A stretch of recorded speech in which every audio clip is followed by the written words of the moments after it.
الحمد لله وبه نستعين وأصلي وأسلم على أشرف المرسلين صلوات ربي وسلامه وبركاته عليه.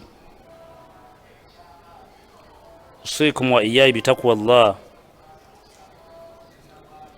كما قال الله تعالى في محكم تنزيله: يا أيها الناس اتقوا ربكم الذي خلقكم من نفس واحدة وخلق منها زوجها وبث منهما رجالا كثيرا ونساء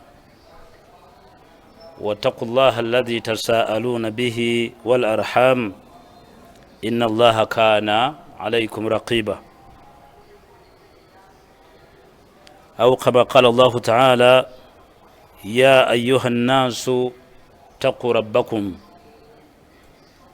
واخشوا يوما لا يجز والد عن ولده ولا مولود هو جاز عن ولده شيئا إن وعد الله حق فلا تغرنكم الحياة الدنيا ولا يغرنكم بالله الغرور. asinzibwa mutufu okusinzibwa ye Allah subhanahu wa ta'ala, omulezi waffe yawaniridde eggulu n'ebinene bye yakweka eyo. Tumutenda era nga tumusaba ebbanga lyonna assa okusaasana emirembe gye ku mbaka Muhammadin sallallahu alaihi wasallam na ku bonna abanaatambulira ku nkola eyo okutuusa nannyini eggulu lwalijjawo ensi eno. Mbalaamira ebbanga lyonna okubeera ku Allah subhanahu wa ta'ala, oli ekkubo lyokka lyosobola okukwata n'owona ebizibu by'ensi eno. Yatugamba Allah subhanahu wa ta'ala mu sura eyitibwa Luqman aya 33 aga nti bantu mmwe abali mu nsi mutya Allah wammwe, wakhshaw yawman mutya nnyo olunaku lwengenda obbakuŋŋaanya nga sikkiriza mwana kuyimira wali muzadde, nga ate sikkiriza muzadde kuyimira wali mwana. Bwe yamala n'atugamba nti endagaano eyo ngenda gikuuma, ebintu byemulaba bitambula mu nsi temubiwa budde bungi, muwe Allah wammwe obudde. Bwe mbagamba nti mbalamira okutya Allah subhanahu wa ta'ala, olumu mba mbeewaza mbeekesa olunaku lwe tugenda okudda gyali nga Allah atusiimye. Akalimu konna kookola nga katono, mpeera gyako jakkafuna bakanaabanga kalungi, naako konaakola nga kabi wadde katono, empeera yaako jakkafuna era gyekali. Kyekigambo kye yakugamba nti waman ya'mal mithqala dharratin khayra yarahu ne waman ya'mal mithqala dharratin sharra yarahu. Ebigambo ebajjukizibwa oba bye tubagamba tugezaako okweyamba emyoyo gyaffe nammwe okubayambako, tuleme okutuuka mu maaso ga Allah ng'ogamba nti nze saamanya. Lumu yagamba nabbi Muhammadin sallallahu alaihi wasallam nti fadhakkir in nafa'ati dhikra. Muhammad, jjukiza abantu bategeere ekyokukola. Anaaba atutte bimugambiddwa sayadhakkaru man yakhsha. Bw'anaaba yekka ajja kwejjukiza ati Allah subhanahu wa ta'ala. Lumu namugamba nti fadhakkir innama anta mudhakkiru, bajjukize omulimu gwe olw'okubajjukiza, lasta alaihim bimusaitil, tolina gw'ogenda kaka kola. Yensonga lwaki twogera ebigambo bino ne mutuvuma ne mutuddamu nga bwe mwagala, naye ogwange kwogera ekyo Allah kyayagala nkugambe. Ayagala kkiriza, ayagala gaana, ayagala vuma, ayagala yomba. Naye bwe tunajja mu maaso ga Allah subhanahu wa ta'ala tugambanga nti saamanya, nga bulijjo tukyali ku mutwe gwaffe ogugamba nti enneeyisa y'abantu ennaku zino ekyuse nnyo. Enneeyisa y'abantu ennaku zino ekyuse nnyo. Ekyo nga kiri mu bantu abakuze mu myaka, kiri ne mu baana, kiri ne bakulembeze n'abakulemberwa. Olwaleero njagadde tobe hadisi mpanvu tugifunemu ekyokuyiga biidhini taala. Hadisi ne bwe naaba eweddeyo, buli omu ajja kuba wa ddembe okujjamu kyanaaba ayagadde. Nze nja kubagiramu ebimu ku bitonotono bye nnyinza okulowooza nti bino bijja bayamba, ne naawe oyongere okugaziya ku lulwo nga bonaaba oyagadde. Hadithi eva kusaba omubaka ayitibwa Abdullah ibn Ka'bi ibn Malik. Muvubuka ono ayitibwa Ka'bi, Abdullahi mutabani wa Ka'bi, ate Ka'bi mutabani wa Malik. Allah so okusiima n'okusaasira kwe ku baddu abo. Agana wakana qa'ida Ka'bi radiyallahu anhu min banihi hina amiya. Abdullah ono atunyumiza ebigambo bino, agamba yali muyambi, yali ayambako okukwatira kitaawe akaggo mu kiseera we yakaddiyira n'aziba n'amaaso nga takyasobola kulaba. Kati Abdullah ng'ayambako kitaawe okugenda nga amukwatira kaggo nga amutambuza. Agamba samiitu Ka'b ibn Malik, Abdullah anyumya agamba taata wange gwe bayita Ka'bi azaalibwa omusajja ayitibwa Maliki, namuwulira lumu ng'anyumya ng'agamba radiyallahu anhu, Allah asobola okusaza ku basajja abo. Lumu yafulumya ekigambo n'anyumya sitoli yali mpanvu n'agamba yuhaddithu bihadithihi, yanyumiza sitole eyo yaliwo oba ekyamugwako mu kaseera hina takhallafa an rasulillahi sallallahu alayhi wasallam fi ghazwati Tabuki. Waliwo sitole yaliwo oba yina ebyamugwako mu kiseera sallallahu alayhi wasallam yalina olutalo luyitibwa ghazwatu Tabuki. Ka'bi n'amwawukanako tiyasobola kutambula naye, kati ebyaliwo byayagala okunyumiza. Agamba nti kala Ka'b anyumiza mutabani wa Abdullah mugamba bwati lam atakhallaf an rasulillah fi ghazwatin ghazaha qattun illa fi ghazwat Tabuk. Siinaayo lutalo lwonna mwana wange lwe nali nnemereddwa kubeera na mubaka mu ntalo zonna ze yalwana mu bulamu bwe ng'olutalo Tabuki. Amakulu nti entalo zonna Ka'bi anyumya alaga nti yazibeerangamu, naye olutalo luno lwagenda okunyumiza tiyasobola kulubeeramu oba olutabaalo luno, naye ng'ezisinga zonna yazibangamu. Agamba nti ghayra anni qad takhallaftu fi ghazwati Badri, olutalo lw'e Badiri saali naye ekyo tekyogerwa nti namwawukanako. Walamu yu'atabu ahadun takhallafa anhu, ekyannemesa obutagenda naye mu lutalo lw'e Badiri. Innama kharaja rasulullah wal muslimun yuriduna ira Quraishin, olutalo olwo ekyannemesa okugenda nabo mu lw'e Badiri kuba nalwo saaluliimu lwe lwokubiri, neddo saagana dubeeramu wabula ekyannemesa dugendamu.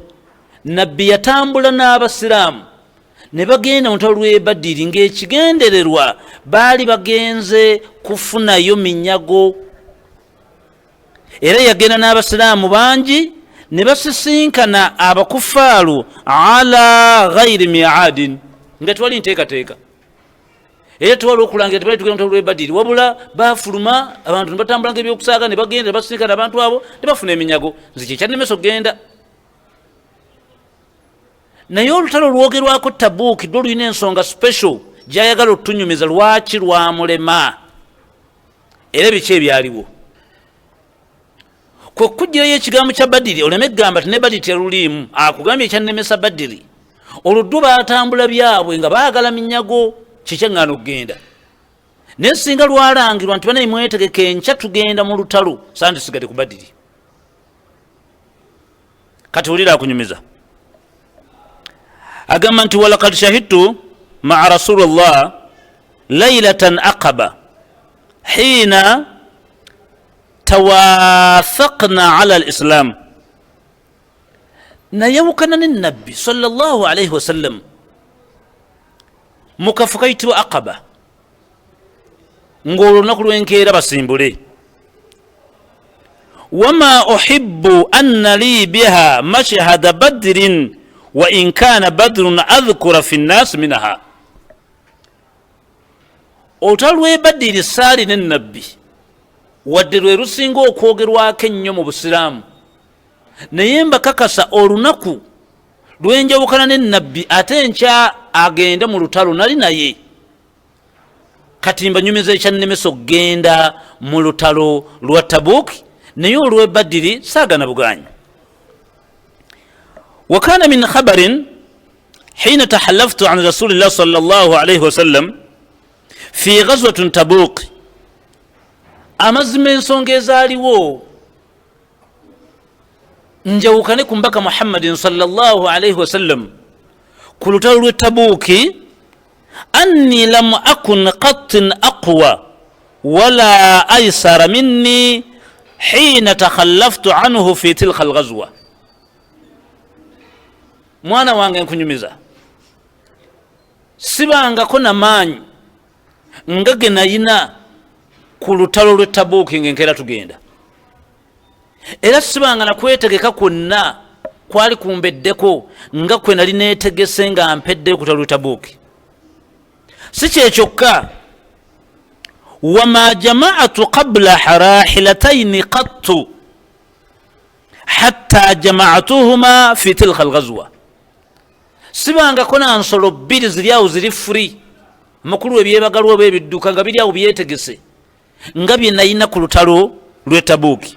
Ekitegeeza byonna ebyali binsobozesa okugenda nabiina, kegaba amaanyi, keziba engoye zambalwa, kebeere ssente zentambula nazo nizendeka ewaka, kezibeere ensolo kweŋŋendera. Nali neetegese nga buli kimu weekiri ekinsobozesa okugenda.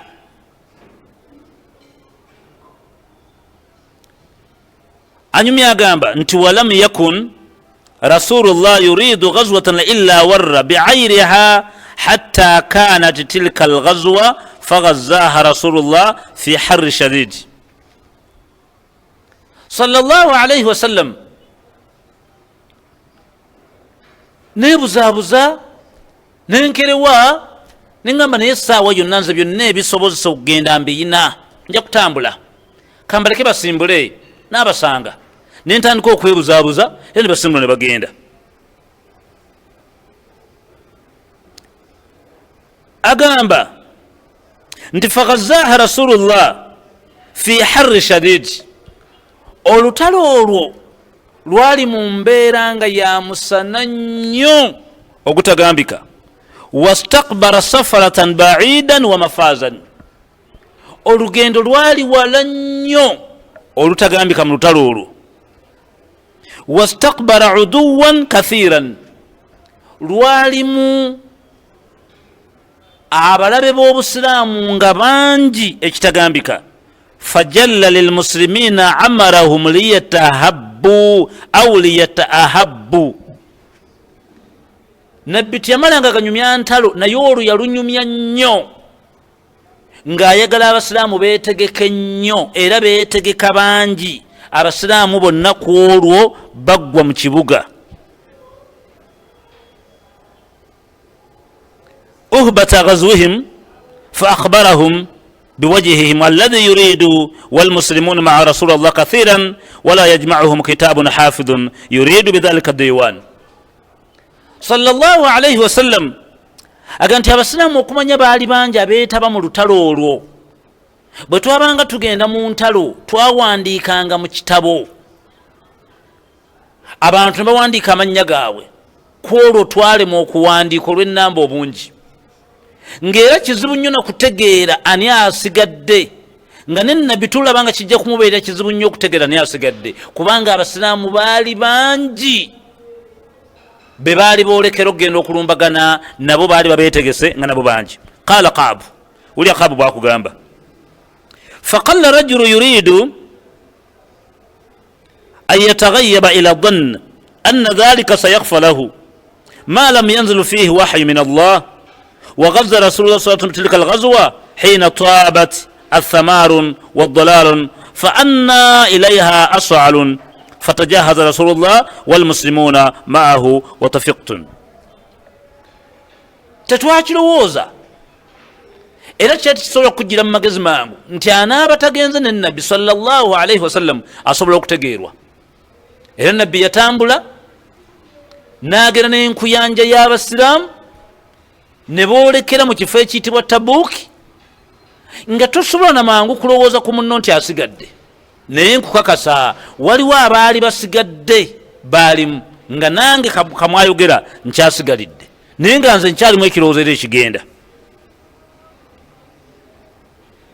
yagamba nti likai atajahaza maahum fa arjih walam aqudu shay'an وأقول في نفسي أنا قادر على ذلك إذا أردت فلم يزل يتمادى بي حتى استمر بالناس لجدة فأصبح رسول الله عاديا والمسلمون معهم ولم أقض جهاز شيء ثم غدوة فرجعت ولم أقض شيئا فلم يزل ذلك بتماد حتى أسرعوا وتفارت الغزوة فهمت أن ارتحل فأدركهم فليأتكي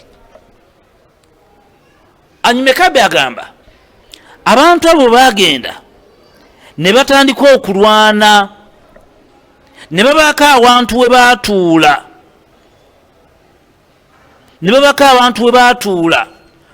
ne batandika okunyumya kubaani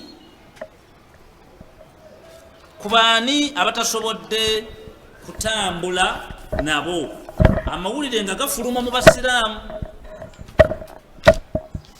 amawulire nga gafuluma mu basiraamu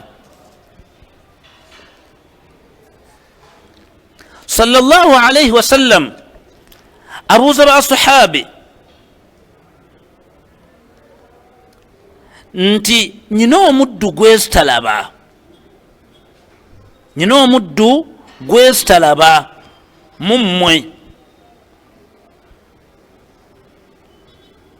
n'ababuuza Kaabi aliwa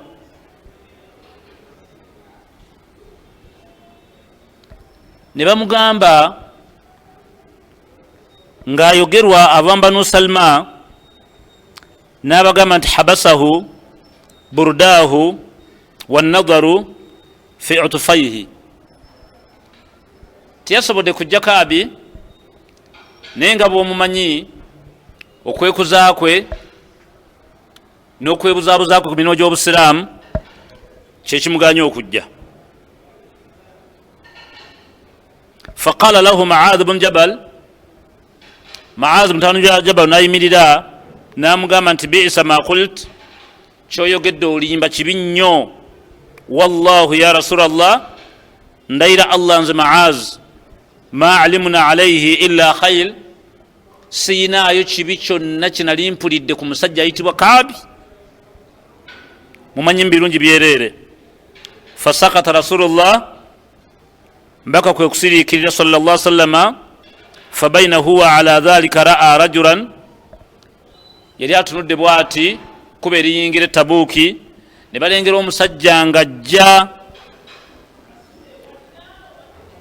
mubidan yazulun bihi sirabun nga amasamasa bwati atangalijja ne baagala okulowooza ti oyo Kaabi atuuse nabbi n'abagamba oyajja si oyo kun aba Haythama oyo aba Haythama era bwe kyali agenda okutuuka nga yoyo aba Haythama faidha huwa abu Haythama al ansariyu yalina abu Haythama ava mu ba ansar wa huwa alladhi تصدق بصاع التمر حين لمزه المنافقون yonna ayogerwako ekigambo lumu yawaako entende nga ntono nnyo bwawaayo entende nga ntono nnyo abanafusi bamwogerako ekigambo kyali kibi baganira abannowe bwawadde ekigambo kino kimunakuwaza bami kyamukola bubi Abu Haythama yayogerwako ekigambo ekyo nabbi gwakunyumiza yabagwako bano gwe bali balowooza nti Kaabu yatuuse qala Kaabu anyumya agamba فلما بلغني أن رسول الله صلى الله عليه وسلم قد توجه قافلة من تبوك حضرني بثي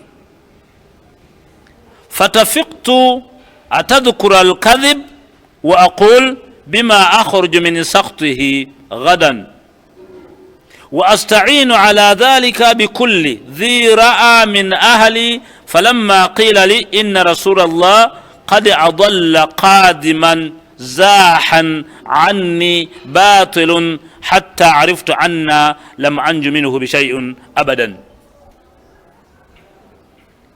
نفنا مولد انت صلى الله عليه وسلم ولوبنا غيرابا betutagenza abali mu kibuga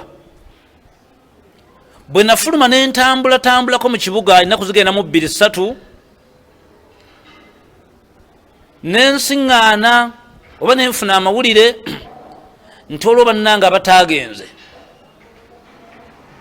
nabbi amawulire ago n'agamanya nti waliwo abantu abatagenze era nemmanya nti obuswavu bulabise gye tuli netandika okwebwalabwala okwebuzaabuza mu bantu nga tubayitamu nga ndabira ddala nti ekizibu kitugwiridde nsigala ntya mu kibuga ng'ekibuga kyonna kyakaze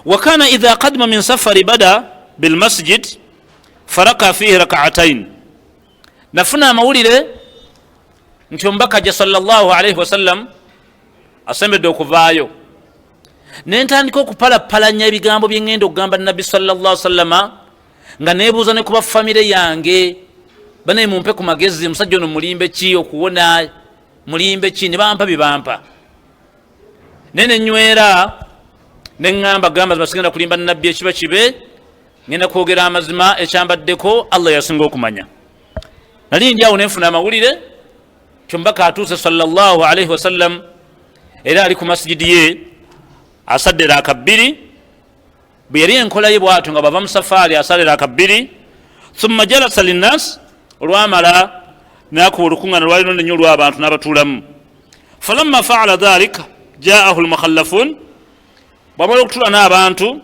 abatasobola kgenda mu lutalo abantu bali mu 8+ bajja waali fatafiqu yataaddiruna ilayhi wayahlifuna lahu وكانوا بضعة 80 رجلا فقيل منهم رسول الله على نيتهم بجانغا اليومنا ليمبا بياليمبي ابن مغاما سبع الله كماليره سبع الله كماليره سبع الله كماليره بعد مشنانا وبايعوهم واستغفر لهم نبتكن مدوا زبن بغيندا ووكل سرائلهم الى الله تعالى ebyama byabwe ebyaliwo wakati waabwe ne Allah subhanahu wa ta'ala nabibalekeraga kale mugende Allah yasinga okumanya hatta jiitu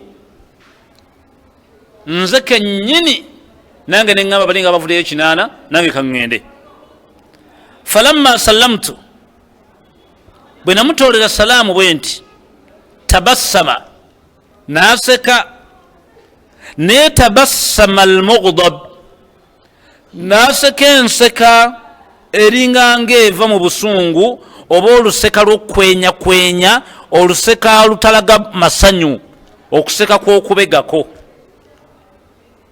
njagala olowooza bulungi sitooli eno tujjemu ekyokuyiga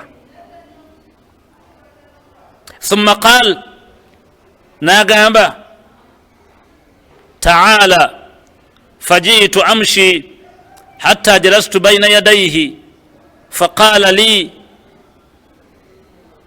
amazima omubaka Muhammad kulayirira Allah subhanahu wa ta'ala yamanye ebyange nzize wooli ntule mu maaso go ma khallafak saaganye kujja alam takun qad ibta'ata dhahrak sirwa kubanti mbadde nyine ekimbulako.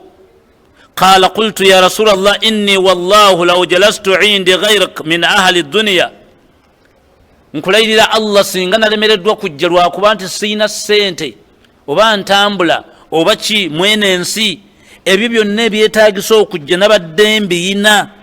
olwo yebikula Kaabi ayogera amazima. la raaitu anni saakhruju min sakhtihi bu'udharin lakad utitu jadalan, bwe gaba maanyi bwe ziba ssente bwe kiba ki byonna nabadde mbiyina saalemeseddwa kujja lwakuba nti ebyo byannemesezza. walakinnani, naye amazima ndayira allah nkakasa amazima, wallahi laqad alimtu la in hadathnuka alyawma hadithan kadhib, singa mmala nenjogera obulimba nenkubulira ebigambo by'obulimba nsobole okuwona mu maaso go, nandibadde nsobola okukikola ng'abalala bakikola, naye sigenda kukikola, nkubuulira mazima. tarudha bihi ya anni, nga nnoonya okukkiriza oba osiime bye nsobola okukulimba. la yushikinna allahu an yusitaka alayya, allah ayinza okunyiigira. nkugamba mazima bwabadde bugayaavu nakwebuzaabuza ebyannemesezza okujja. wala in haddathtuka hadithan sadiqin, naye nsazeewo njogera amazima gy'oli, tajidu alayya fihi inni la arju fihi uquba allahu azza wa jal, allah subhanahu wa ta'ala shaddaaki ajja kikulaga era ajja kumalira ensonga eno. wallahu ma kana li min udhurin wallahu ma kuntu qattu aqwa wala yusra minni hina takhallaftu anka, nkakasa nga njogera mazima nti ekyaŋŋaanya okujja okubeera naawe tiwaliwo nnyo nsonga eri awo gye nsobola kulimba, wabula kwabadde kwegayaaza kwebuzaabuza. nsaba ekyo kitegeere bw'otyo. olwo yeebikula ayogera amazima Kaabi. qaala, omubaka n'amugamba nti faqala rasulullah sallallahu alaihi wasallam, omubaka amugamba amma hadha faqad sadaqa, oyogedde mazima. faqum, kati va wendi ogende, hatta yaqudu llahu fik, allah ajja kumbuulira ekisembayo, allah ajja mubuulira ekisembayo. faqumtu wathaara rijalun minni min bani salma faatba'un, bwe nfuluma awali nabbi nenyimirira ebweru, waliwo abasajja abajja bangoberera, baali bava mu kika ky'aba bani salma, ne bajja ebweru we nali. faqaalu li, ne baŋŋamba wallahu ma alimnaaka adnabta dhanban qabla hadha, Uqba, tetukumanyiimu bulimba bbanga lyonna, era tokolanga kintu kikyamu kyonna ne tukiraba. lakad ajazta fi anna la takuna adabta ila rasulillah, naye ensobi gy'okozeemu katono, singa nabbi otaddewo ekigambo ky'obulimba n'osobola okuwona obusungu bwe nga banno bwe bakoze ne bawona. singa otaddewo ekigambo ky'obulimba ekinaana kyamulimbye ne kiruwona, singa otaddewo ekigambo ky'obulimba n'osobola okuwona embeera eriwo. n'ababuuza bima atadhara bi ilaihi almukhallafun, ne bannanga abaawonye bwe batyo bwe bakoze. faqad kana kafiika dhambak istighfaru rasulullah lak, tokimanyi nti allah nabbi yandibadde saawa enaakusabira nakugjako n'amazambi, oba kuteekawo oguboozi gwa bulimba n'otalaga nnyo kyakulemeseza kugenda. qala fawallahi, Uqba agamba bwe mpulira ebigambo by'abasajja abo ndayira allah ma zaalu yuannibunani, neŋŋamba ekiba kibe kanywere bunywezi. hatta aradtu an arji ila rasulillah, natandika okufunamu endowooza kale entono nga njagala nzeyo ewa nabbi saa sallama, fa akadhibu nafsi, mulimbe. thumma qultu lahum, nembabuuza hal laqiya hadha ma'i min ahadi, naye obuzibu bwenfunye bane kyenguddeko nabbi atukoku nga tigenda allah nasalawo, mwali mukiwuliddeko olwo eri akifunyeeko nga nze bwenkifunye bannange ngenda kukola ntya? qaalu naam, tebamugamba ye ekyo ekikuguddeko waliwo abeesiriwazza nga ggwe babiri nabo ne bafuna ekizibu nga ggwe. laqiyuhu maaka rajulan, abasajja bali babiri, qaala mithla ma qulta, nabo bayogedde mazima nga ggwe ne bafuna ekizibu nga ggwe. wa qila lahuma mithlu ma qila lak, qaala qultu minhuma, ne bagamba nti abasajja abo ye murarat bunu rabii ne amuriyu oba hilal bunu umayatu alwaqfiyu nasirika. qaala fadakaru li, ne baŋŋamba nti rajulaini salihain kad shahidan, bwe baŋŋamba abasajja abo babiri nenfumiitiriza nga abasajja be banyumiza abo ababiri tubamanyiiko bulongoofu nakweyisa bulungi, neŋŋamba olaba n'abo abalungi ababiri bayogedde mazima nga nze nange kanywerere kubo.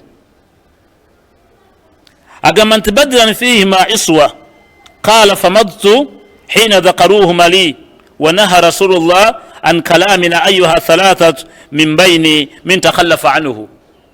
mba ndi awo nenfuna amawulire nga nabbi agambye sallallahu alaihi wasallam nti okuva na leero takyakkiriza muntu yenna kuddamu kunyumya naffe wadde kututoolera salaamu wadde kukyala mu mayumba gaffe.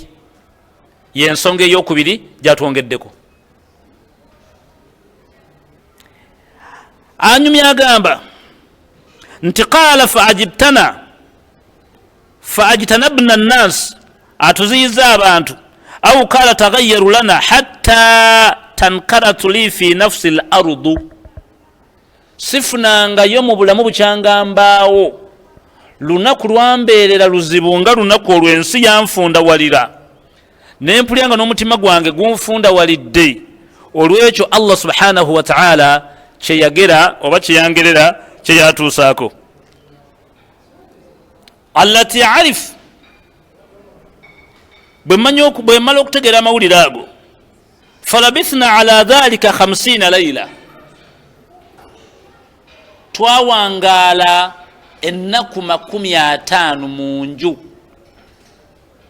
fa amma sahiba fastakana wa qa'ada fi buyutihima yabukiyani, bannanga ababiri bali abayogera amazima bo baali bakuze mu myaka, bo baasalawo ennaku eza 50 zitula mu nnyumba nakabira mu maziga. naye nze enjawulo gye nabayina, wa amma ana fakuntu ashabba, nze nalimu obuvubuka, nagamba sigenda kutula mu nnyumba, nze nafulumanga nentambula nengenda mu butale wadde tebampa salaamu bandaba bubi n'ebirala, naye nze nafulumanga. wa ajladahum, era nga emboozi ngenda ngikuba n'abantu naye nga tebaagala kunninaana. fakuntu akhruju fa ashhadu ssala maa almuslimin, ne ku muzikiti nze nagenda nensaala esswala n'abasiraamu. wa atuufu fi laswaaqi wala yukallimuni ahadu, nagendanga ne mbutale naye nga teri wadde muntu n'omu akkiriza kumpa salaamu wadde kwogera nange. wa ati rasulullah sallallahu alaihi wasallam fa usallimu alaihi wa huwa fi majlisihi ba'da ssala. lumu nasooba nengenda wali nabbi sallallahu alaihi wasallam nensalawo muwe salaamu ey'okusoomooza. salaamu eyo n'agiddamu, naye saategeera yaddamu salaamu yange oba yali ayogera bibye. fa aqulu fi nafsi, mu mutima gwange neŋŋamba, ahal harraka shaftaihi barda salaam am la, emimwa egyo gyenyenyeza kuddamu salaamu yange oba abadde ali kwazikaaliye. thumma usalli qariban minhu wa usaariquhu, kwe kusooba mpola mpola nenzija nensaalira waali nga njagala mutunula mu maaso. usaariquhu nadal, nga njagala mutunulire bwe nti. fa idha aqbaltu ala salati, bwe yamala bw'ati okutoola salaamu n'ava mu swala, nadara ilayi, nankuba eriiso. wa idha ltaftu nahwuhu a'radu hatta idha twala dhalika alayya min jafwati almuslimin mashitun hatta tasawwartu jidaran hayatun abi qatada. Eriiso lyankuba lyali liraga nti ninga ng'ekizibu, ninga ng'ekisirani, ninga ng'ekyenyinyalwa okubeera mu maaso ge. Natambulirawo nenvaamu n'amaziga ne ŋŋenda mpalampa ekisenge kyali kya muganda wange wa taata omuto bamuyita Kataada, ne ŋŋenda waali. Wa huwa ibnu ammi, yali mwana wa taata wange omuto. Wa ahabbu nnasi ilayhi, siinaayo muntu mu nsi gwe nali njagalanga muganda wange oyo. Fasallamtu alayhi, bwe mpalampa ekisenge ne ngwayo ne muwa salaamu.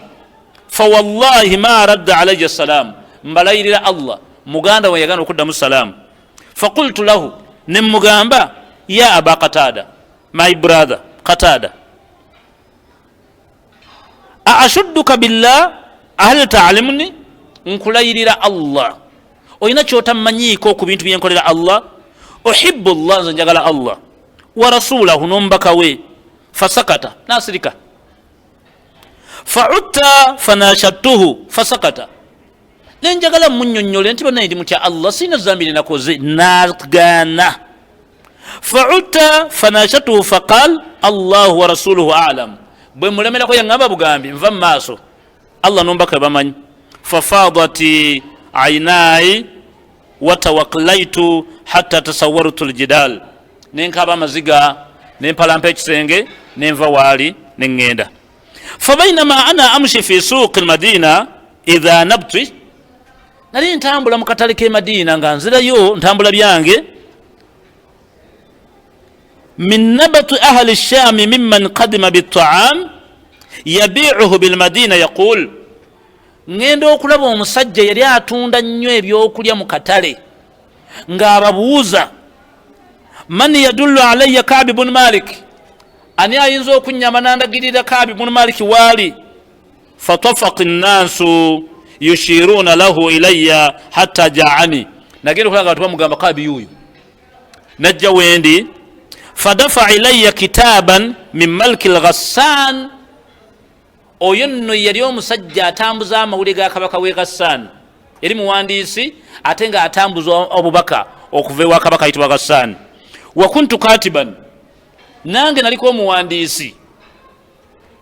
Faqaratuhu faidha fi, najjayo ebbaluwa n'agimpa, ŋŋenda ogisomamu nga mulimu obubaka buno wammanga.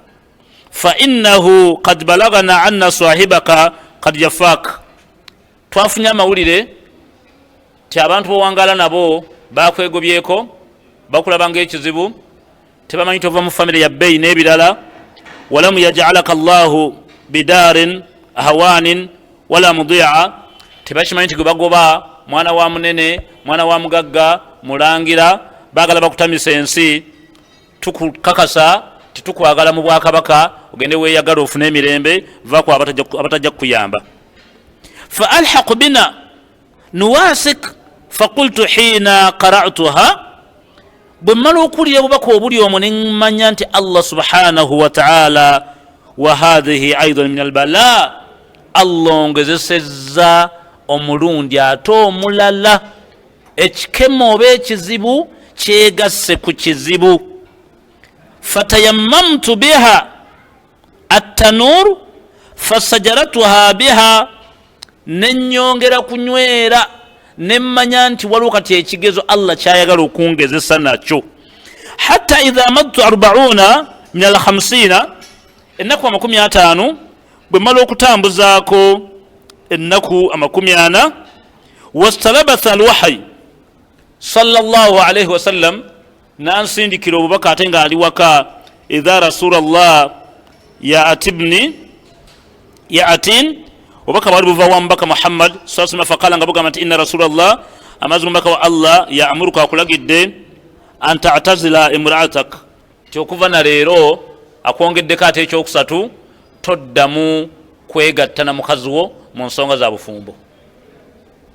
Faqultu, nembuuza gwe baatuma obubaka obwo, nemubuuza agenda mbuuliza omubaka nti atallaqaha am madha af'alu, nabbi aŋŋambye omukyala naye mutagende waabwe, akugambye enkole ki?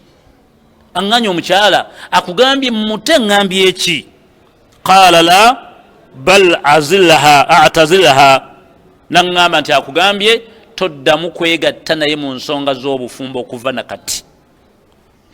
Fala taqrabannaha, toddamu nomusemberera.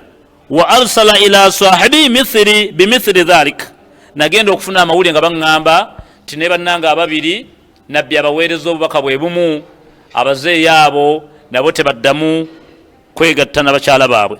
Faqultu li imraati, najja neŋŋamba mukazi wange nze Kaabi, alhaqi bi ahlika fakuni indahum hatta yakudu llahu fi hadha al-amru, badde nkusaba madamu paakinga ebyo byonna ogende ewammwe tulinde Allah kyanasalawo, nja kukubulira ekijjako. Fajaat imraatun Ihlal bunu Umayya Rasulallah faqalat lahu, musajja mukulu omu ayitibwa Umayya, omu kubali abasatu. Mukyala we n'agenda ewa nabbi n'amugamba, ya Rasulallah, wange omubaka wa Allah, inna Hilal bunu Umayya, amazima Hilal mutabani wa Umayya, shay'un dha'i'u, musajja akaddiye, laysa lahu khadimun, tayina mukozi waka. Fahal takrahu an akhdumuhu, badde nsaba onzikirize, sisobola kuleka muzeeyo mu nnyumba bw'omu, badde nsaba okkirize nsigale mukuume.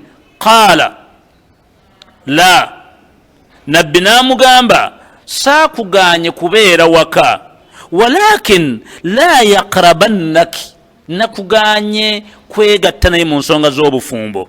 Faqalat, omukyala n'amugamba, innahu wallahi ma bihi min harakatin ila shay'in, ndayira Allah eyankola, omusajja oyo amaanyi gamuggwa, mutakyayegatta nange mu nsonga zo buyabivaako. Era bukyanga oleeta amuru eyo n'obagamba nti obataddeko embago, abadde bambi atudde butuuzi. Wa wallahi, ndayira Allah, ma zaala yabuki mundhu kana min amrihi ma kana ilayya yawmihi hadha faqala li ba'du ahli. Omukyala bw'agamba nabbi ebigambo ebyo, namugamba gweddayo mulabiye nkuganya ensonga za bufumbo, nkomyawo. Abantu ne bajja ne baŋŋamba nze Kaabi nti nga mukyala wa Hilaali bwagenze n'asaba abeere waka, lwaki naawe Kaabi togenda n'osaba nabbi, oba n'ogamba mukazi wo naawe n'agenda n'asaba naye n'asigala wano? Faqultu, neŋŋamba law ista'adhanta Rasulallah fi imra'atak, singa mmala neŋŋamba mukazi wange agende yeegayirire nabbi ku ekyo, faqad adhana li imra'ati Hilal bunu Umayya an takhudumuhu, nga mukyala wa Umayya bwe yakikoze. Faqultu la asta'idhanu fiha Rasulallah, simanyi nabbi kyajja, wama yudrini madha yaqulu Rasulullah idha sta'adhanuhu fiha wa ana rajulun shabun, nze ni musajja muvubuka, bali bazeeyi, ayinza okuŋŋamba ekirala ekitali kyemulowooza, mundeko wange abeere waka. Falabistu bidhalika ashiru layalin, munange ennaku 10 ne ziggwako, 5 gali gatuweereddwa. Fakamula lana 50 laylatan min hina naha an kalamina, mba ndi awo ennaku ezo nga ziweddeko, 5 agoogerwako n'ebigambo nga bikyatambula bubite mu kibuga. Summa salaitu salata alfajir, nagenda okusala salatu subuhi mu nnaku ezo nga ziweddeyo, ala dhahari baiti min buyutina, olunyumba eryetuliranya awo neiba we nasaalira awo ebweru. Fabaina ana jalisa ala hali, nagenda okulya nga mawulire gazze nga gagamba nti dhakara Allahu, Allah nyumiza n'agamba ng'anyumya kuffe nti qad dhaagat alayya nafsi, abaddu bange mmwe abasatu bibadde ebifuba byammwe bifunze nnyo ng'ensi ebasobedde. Wa dhaagat alayya al ardu, nga n'ensimuulire ekomye, mulaba nga abaweddeyo ensi efunze eringanga akatuli k'empiso. Bima rahbat, ng'embeera ebasobedde muweddeyo. Sami'tu sawtu sarikh awfa alayya, nawulira eddoboozi eryo nga nvunnamye bwe nti, nayanguyiza mangu nenvunnama ne nebaza Allah nensanyuka. Nagenda okukola n'omulangiriza nga ali ku lusozi agamba nti, ya Ka'ab, owange gwe Ka'ab bun Malik, abshir, olwalwo sanyuka. Fakharartu sajida, nenvunnama wansi nensaala. وعرفت أن قد جاء فرج نمن ينت الله سبحانه وتعالى أما زوك تيكا بفرميرو فآذن رسول الله الناس بتوبة الله عز وجل نجند وكولي أن نمبك محمد يرانجي للدي نت الله أسزيك سنو جتولي حين صلى صلاة الفجر فذهب الناس يبشروننا twagenda okusala subuhi nga abantu bajja wetuli batusanyukirako batukulisa fadhahaba qibala sahibaya mabshurun warakada rajulun ila farasan abaddu bajjanga wetuli batwoyezaiza batukwata mu ngalo mukulike wasaa saa min aslimi qibali wa awfa ala jabal wa kana sawtu asra min alfarasi falamma ja'ani alladhi sami'tu sawtahu yubashiruni binaz'ati lau thawbiyu fasawtuha iyahu bibisharihi waliwo yajja okumpa amawulire waka nenzigyamu ekyambalo kyange kyali kyankutu nenjimwambaza nemugamba weyambalire kino sira kyekwebaza nakiraggwa netidde amawulire fawjan mukulike bitawbatan wayaquluna li litahina tawbata allahu azza wajal nemanya nti allah subhanahu wataala tujje kunjegera tusonyiye hatta dakhaltu almasjid nenyingira masjidi faida rasulallah jalisun nasango mbaka atudde fi lmasjidi wansawo hawlahu nnas ng'abantu bamwetolodde webati faqama talhat bunu ubaidallah talha kwe kuvaayo nayimirira radiyallahu anhu yuharriwiru najja nankwata mu ngalo hatta swafahani wahannaani siinaayo mulala yakikolanga talha era okuva olwo nemwagala mpaka lwendifa حول الناس مبانتو بنا فقام طلحة بن عبيد الله رضي الله عنه وغيره والله ما قام رجل من المهاجرين غير سينا يبا مهاجرون نومو يچينكو لرا فكان كعب لا ينساها لطلحة ndaira allah iramba kakasa sigenda kwera ibira طلحة جنو چيانكو لرا قال قاب فلما سلمت على رسول الله بلا والنبي السلام بينتي قال وهو يبرك وجهه من السرور nagenda okulaba omubaka nga aseka nenga amaaso ge gatemagana nga bolaba enjuba twali tumumanyi wayaqul abshir bikhairin nangamba wesanyukire wangudde owonye twali tutera okulaba amaaso ge nga gamasamasanga enjuba bwe yabanga ayina ekimusanyudde nnyo nagenda okulaba nga ntunuulira ng'eriso litanga kinga enjuba lidduka nemmanya nti omubaka naye asanyuse nnyo nangamba kulika muganda wange waladatika ummuk tofunangayo lunaku lwa ssanyu bukyanga ova mu lubuto lwa nnyoko faqultu amin indaka ya rasulallah am min indillah neŋŋamba nabbi kino kivudde mu ggwe gwekitutuusizzaako tusanyuke bwe tuti oba allah yakituleetedde qala n'agamba la bal min indallah allah yassizza obubaka azza wajal وكان رسول الله إذا سر استنارا bweyabanga asanyuse nnyo nga balaba amaaso ge gatankugira bwati ng'enjuba gamasamasa ng'enjuba gatangalijja wajhu hatta kaanna wajhu qita'atu lqamal ngwezo gaba mwezi guvuddeyo banjuba nga limasamasa bwebeti wa kunna na'rifu dhalika minhu twali tukimanye mabega nga bwasanyuka amaaso gakola ekintu ekyo falamma jalastu baina yadayhi qultu bwenatula okumpi waali nayogera ekigambo kino ya rasul nemugamba ya rasulallah inna min taubati an akhli'a min mali sadaqa ila allah kino kyentuuseeko nsobola okukwata ebyobugagga byange nensaddaaka allah nemwebaza n'okusaddaaka nkole ki namugamba nti amsiku alaika ba'du malik fahuwa khairun laka namugamba saddaakayo netowaayo maaliyo yonna waayo ekitonotono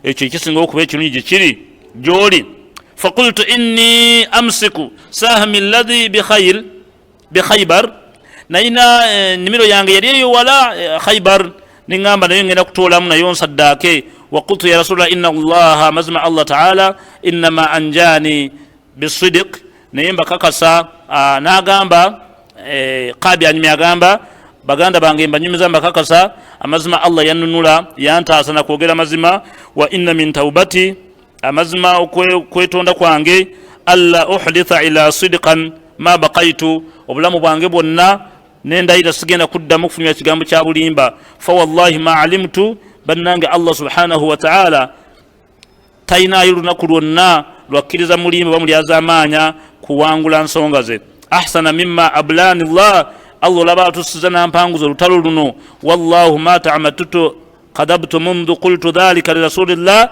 naye wali okulimba nabbi era sirigenda kukiddira wa innani la arju an yahfadhani Allah ta'ala fima baqiya obulamu bwange busigadde bwonna ngenda kubeera mwesimbu eri Allah subhanahu wa ta'ala.